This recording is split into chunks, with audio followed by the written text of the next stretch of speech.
What is up, Pats Nation? It's Patriots Global back here with another video, and in this one, we're going to be talking about 5 different draft prospects that the New England Patriots could potentially take in the first round with the 23rd pick overall. Now, just a little disclaimer, in this video, we're going with the fact that the Patriots would be selecting with the 23rd pick, not trading back in the draft, not trading up in the draft, but staying exactly where they are. Now, first up on this list is going to be a guy that 90% of you have already heard about. A lot of people in their mock drafts have the Patriots going with a guy like this, and it's probably because it makes a lot of sense, and that is going to be defensive end epinessa. Now, Epinessa is a 6'5", 275-pound defensive end. He has played at defensive tackle at times, but when you see the bulk of his highlights, it's going to be at the classic defensive end position. As a junior, Epinessa received second-team associated press All-American with 49 tackles, 14.5 tackles for loss, 11.5 sacks, and 4 forced fumbles with 11 starts. Now, on the NFL Draft website, they have his NFL comparison being a guy like Carlos Dunlap, and that's a pretty good comparison. The best comparison I can make that the majority of Patriots fans is going to know is, like I mentioned, Trey Flowers. The great thing about him, and the great reason that Bill Belichick would love him, and the fact that he would be such a good piece in the New England Patriots defense, is because of how versatile he is. Like I said, he can play all over the defensive line, and the good thing also about him is that he can play in a 3-4 defense or a 4-3 defense. Now, for those of you who do not know exactly what that means, a 4-3 defense is a type of defensive scheme and alignment in which there are 4 defensive linemen and 3 linebackers, and a 3-4 defense is, as you can imagine, that flipped around being 4 linebackers and 3 defensive linemen. The Patriots really ran more of a 3-4 defense this past season. But due to the fact that they don't really have that many great linebackers for this upcoming season, they lost their top linebackers in free agency, they very well could end up switching to a 4-3 defense. He is a super strong defensive end in this upcoming draft. He finished with a total of 17 bench presses for anybody who is wondering, and he's a type of guy that doesn't have to use a variety of pass rush moves. Now, he has great hands, he does have multiple pass rush moves, but for how strong he is, he's not a guy that necessarily needs them as much as other players. His instincts and play recognition are really great, and they really stand out, and that's exactly what you want in a defensive player or player in the NFL in general. You can truly never find a guy who has enough ability to have enough awareness in the NFL. He's also very good at stopping the run because of this, which is again going to be very good for the New England Patriots. Remember that he had 14.5 tackles for loss in his junior year, and it just so happens that the New England Patriots need a lot of help at stopping the run, especially when you look at their defensive ends.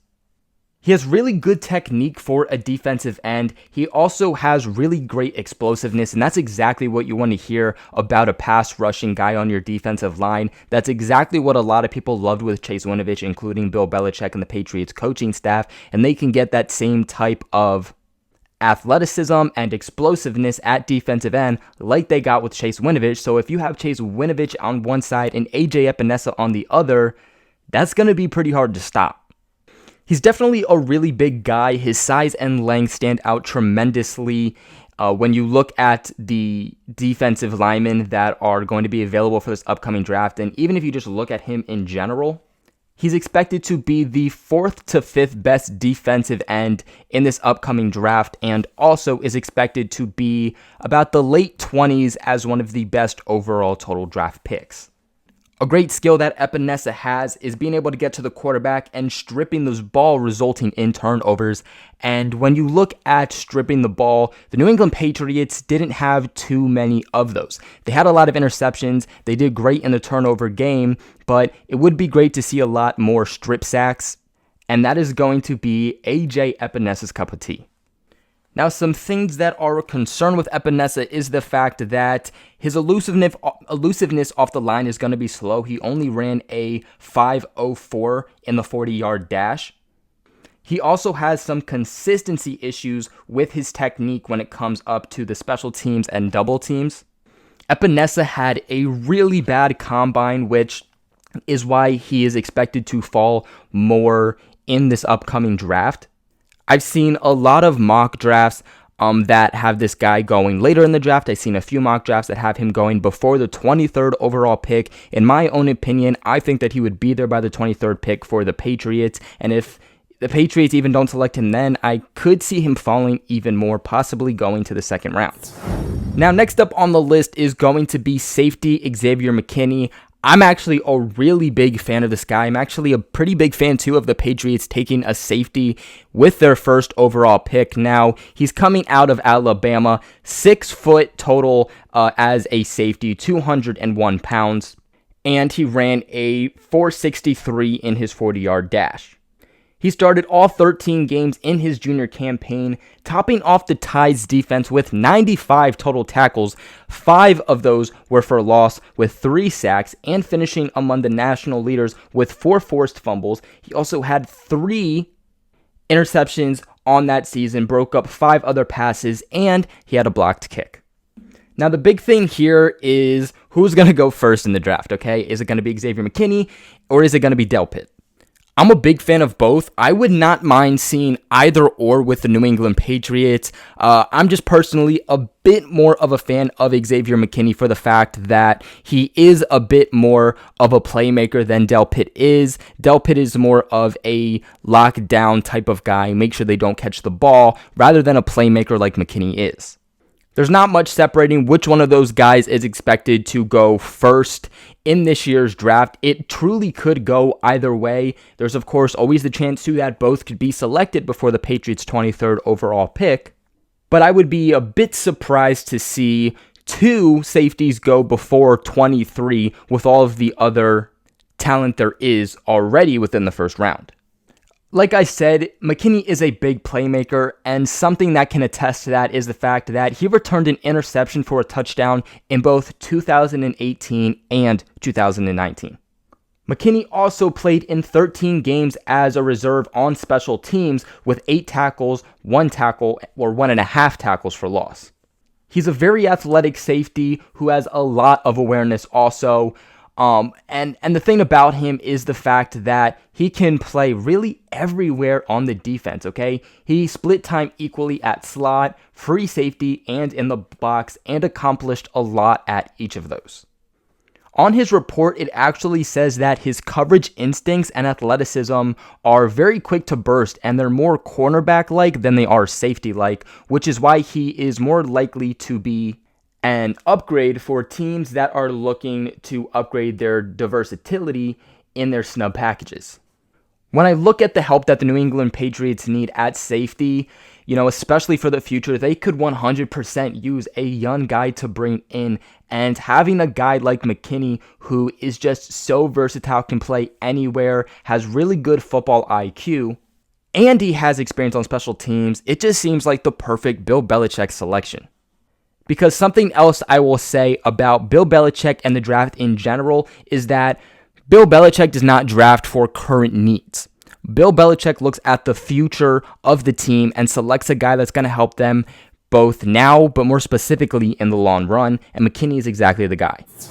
Now, next up is going to be one of my favorites, probably in this entire list, and that's going to be linebacker Zack Baun. Now, Baun has been heavily related back to the New England Patriots by fans, by experts, by analysis. A lot of people would love to see him going to the New England Patriots at 23. And the thing is that he definitely should be there at 23. He's expected to be off the board within the top 40 picks. Now, he's a 6'2", 238-pound linebacker. He's not a lengthy guy. I would say that that's probably his worst trait, is the fact that the guy has really no length to him. Best trait, I would say, probably has to be his football IQ. He ran a 4.65 in his 40-yard dash, and the NFL has him graded as a guy that is either going to be great in the league, he's going to be a boom, or he's going to be a bust. Interesting little tidbit about him is the fact that he actually used to be a dual-threat quarterback. He became a superstar in his last year of college, in which he finished among the nation's leaders with 19.5 tackles for loss and 10.5 sacks among his 76 total tackles to earn second team Associated Press All-American and also first team All Big Ten honors. He also intercepted a pass, broke up 2 others, and caused 2 fumbles. It's no secret that the New England Patriots need help at linebacker. They don't have much money to spend in free agency. At this point, most of the linebackers in free agency have been totally wiped off the board. It was a big year in free agency for linebackers. And of course, when we look at our New England Patriots, we lost 3. We lost Orlando Roberts, we lost Kyle Van Noy, we lost Jamie Collins. The Patriots' boogeyman defense was really centered around these linebackers. In fact, the Patriots just had some of the most successful set of linebackers that we might have ever seen within the Patriots organization, which led to such a successful defense, and that totally is gone now. We all wish that we still had a playmaker like Kyle Van Noy, who has been great for the New England Patriots ever since they traded with the Detroit Lions for him.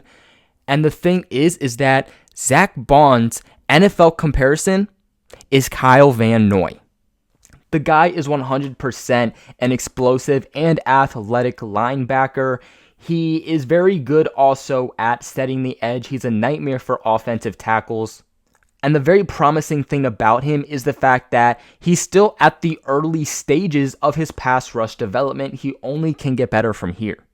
He's aggressive to help in run support. If you guys go ahead and you see his highlights, you'll see that a big portion of them are coming in stopping the run. He's very good at that. He's a hard hitter, really is able to track down the ball. He's able to get sideline to sideline, and he's very fluid in dropping into coverage, which the New England Patriots really, really need right now. They have Dont'a Hightower, who is the best linebacker on their team right now. He cannot be in coverage. And I still have some question marks at how Juwan Bentley is going to be in coverage. And then the new linebacker we signed in Braylon Copeland is also, just like Dont'a Hightower, going to be specifically an edge rusher, not a coverage type of linebacker.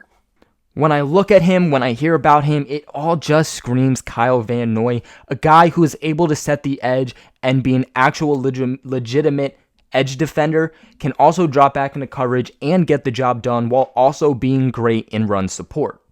He's an all-around amazing linebacker who is extremely versatile, but he does lack the size heading into the NFL as a linebacker and edge rusher.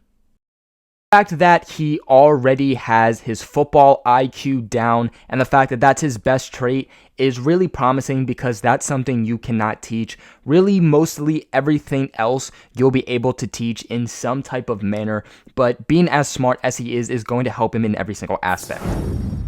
Now, next up on this list, we finally have an offensive piece. This time it's going to be in offensive tackle, Josh Jones. Now, I know a lot of people are not too excited about offensive linemen. I know that if the Patriots went with the 23rd overall pick, drafted an offensive lineman, there would be some people that are pretty upset, especially because just 2 years ago, the Patriots drafted offensive tackle Isaiah Wynn. It's no secret that Wynn has not exactly been the piece that Bill Belichick and the rest of us were hoping as a first-round pick. Offensive tackle is definitely a questionable piece for the New England Patriots, especially because both Isaiah Wynn and Marcus Cannon are very injury-prone guys, as we have seen over the past few years.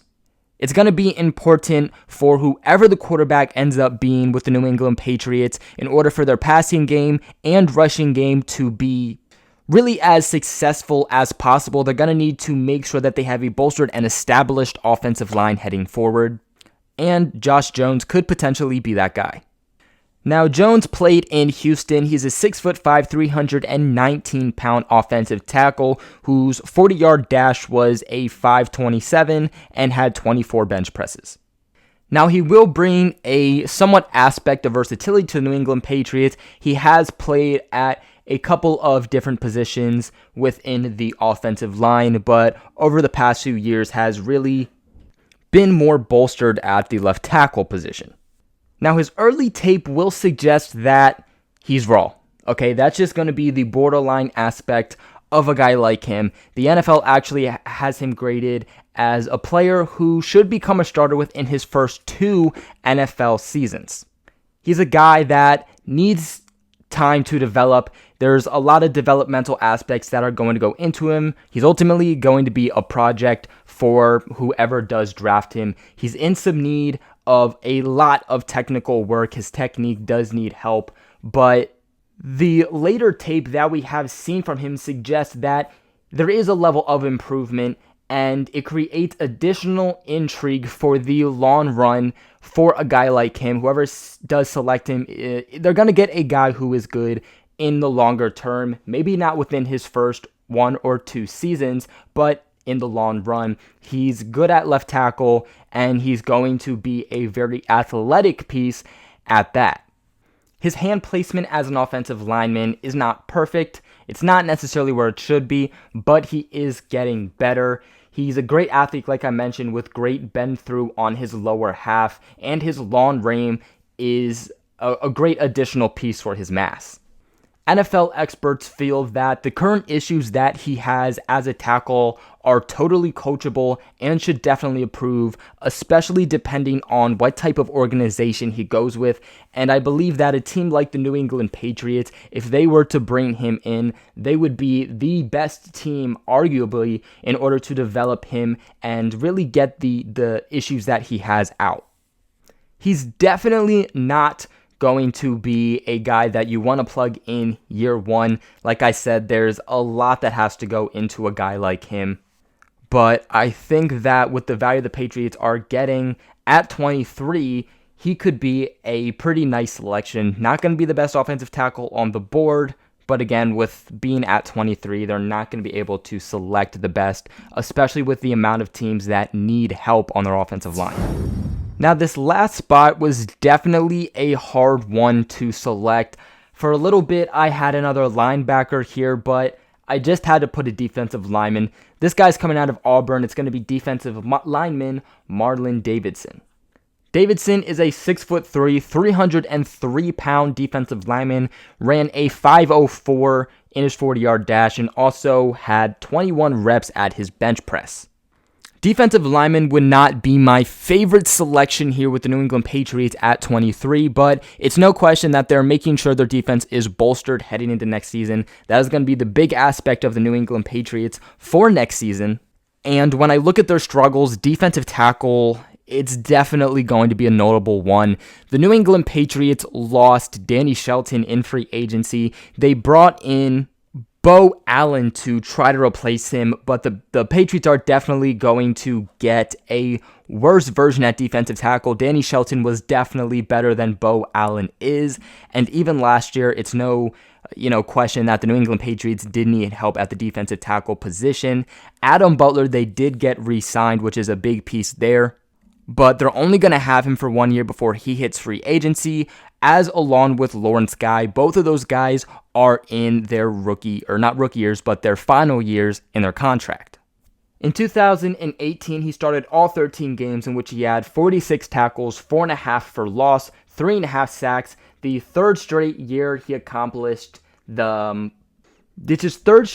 accomplishing that. And something also is the fact that he blocked 3 kicks during that year, tying for second in the FBS. For anybody wondering who his NFL comparison is supposed to be, it is veteran Vinny Curry. He's a 4-year starter who posted elevation in his production against both the run and the pass as a senior. Davidson has been durable and consistent throughout his time in college, which is a big plus there. They're not going to get a guy who gets injured easily, and they're going to get a guy who is consistent. He's going to be a guy with tremendous upper body strength, but he is going to be slower getting off the line. He's also an intriguing guy at the fact that Davidson presented a better outside pass rush ability than you'd expect for a guy of his weight.